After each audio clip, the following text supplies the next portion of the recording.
Olá, querido amigo, querida amiga, nos encontramos mais uma vez para continuarmos a nossa meditação no último capítulo do livro de Hebreus, a conclusão que Paulo faz de toda a sua exortação à igreja naquele tempo. Obrigado porque você está aí comigo.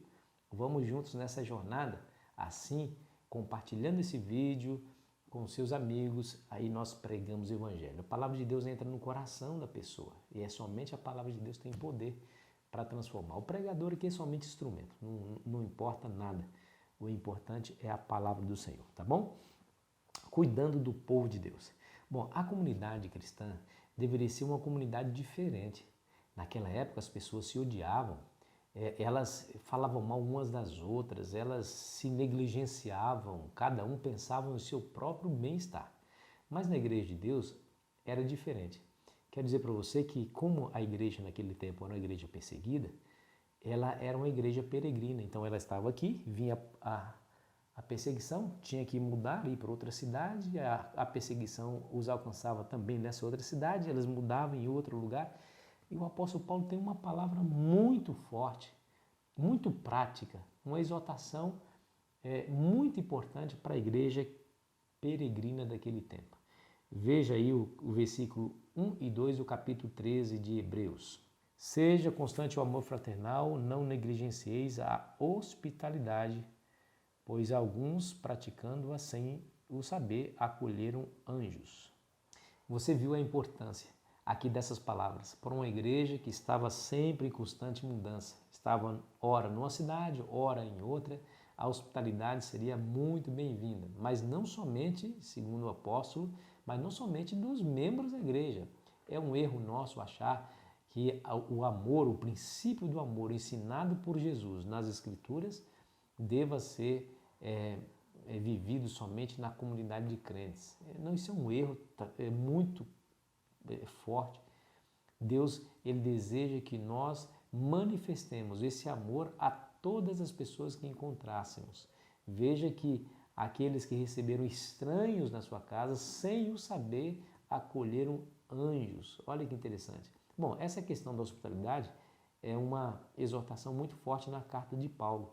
Veja, por exemplo, Romanos 12, versículo 13, que diz assim, ó: compartilhai as necessidades dos santos, praticai a hospitalidade. Interessante, não é? Quando o apóstolo Paulo fala sobre as características do líder espiritual da igreja, entre outras características, ele também coloca a característica da hospitalidade. Veja, por exemplo, 1 Timóteo capítulo 3, versículo 2. É necessário, portanto, que o bispo seja irrepreensível, esposo de uma só mulher, temperante, sóbrio, modesto, hospitaleiro, apto para ensinar. Para uma igreja peregrina que ora estava no local e por causa da perseguição estava em outro local, essa exortação na prática de sermos hospitaleiros fazia todo o sentido. Era o que acalentava a igreja, o que fortaleceria a igreja. Não tenha dúvida disso. É isso. Deixa eu dizer uma coisa para você. Claro que o apóstolo Paulo não estava focalizando aqui somente os membros da igreja.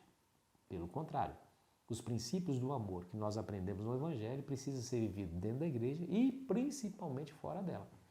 Lembra que Jesus disse para nós? Ele disse que nós somos o sal da terra.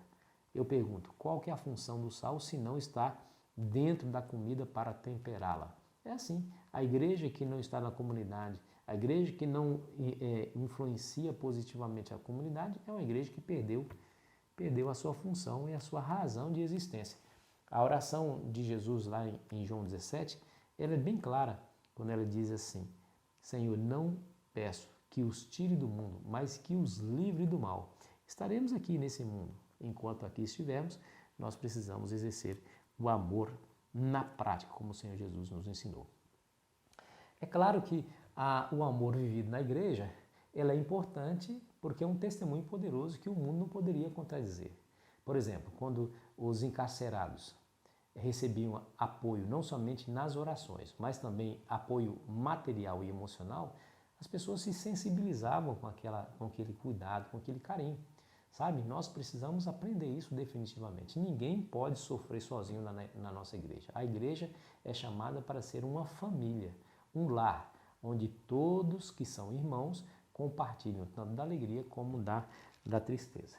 Essa é a igreja que Deus espera que sejamos. É essa igreja, na verdade, que vai mudar o mundo. Aquela igreja que vive somente para si, aquela igreja que não olha para fora, aquela igreja que só olha para dentro, essa igreja pode ser qualquer coisa menos a igreja de Deus. A igreja de Deus sempre vai ter uma visão missionária, uma visão de salvação para com aqueles que estão ao seu redor. Precisamos ser assim. Jesus espera que sejamos. E Jesus um dia disse que eis que vos dou novo mandamento, que ameis uns aos outros assim como eu vos amei. Esse amor na prática faz toda a diferença e as pessoas serão contagiadas por esse princípio. Querido amigo, querida amiga, cuidando do povo de Deus. Cuide, porque o povo de Deus é o que está na igreja, o povo de Deus é aqueles que ainda não estão na igreja. Vai lá atrás deles. Sai dela, povo meu, diz a Bíblia. Vai lá atrás dela. Busque-as onde quer que elas estiverem, para que elas venham ao aprisco do Senhor Jesus. E assim haverá um só rebanho e um só pastor. E o Senhor Jesus voltará para nos levar para aquele lugar maravilhoso onde Ele está. Aquela cidade cujo arquiteto e edificador é o próprio Deus. Deus espera que vivamos assim. Se assim vivemos, certamente não somente conseguiremos estar de bem para com Deus, mas feliz e também de bem para com todas as pessoas que estão ao nosso redor. Minha sincera oração por você é que você entenda e que você viva essa realidade na sua própria experiência, tá bom? Vamos orar? Querido Pai, nos ajude, Senhor, a viver os ideais do Teu reino neste mundo. Nos ajude, Senhor, a olhar uns aos outros e exortar uns aos outros, amar uns aos outros, para que o mundo creia realmente que o Senhor nos enviou. Pedimos humildemente, em nome de Jesus. Amém. Que Deus abençoe você, meu querido amigo, querida amiga. Amanhã continuaremos a nossa jornada aqui, viu?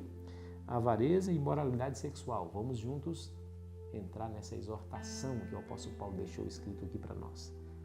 Aproveite bem o seu dia.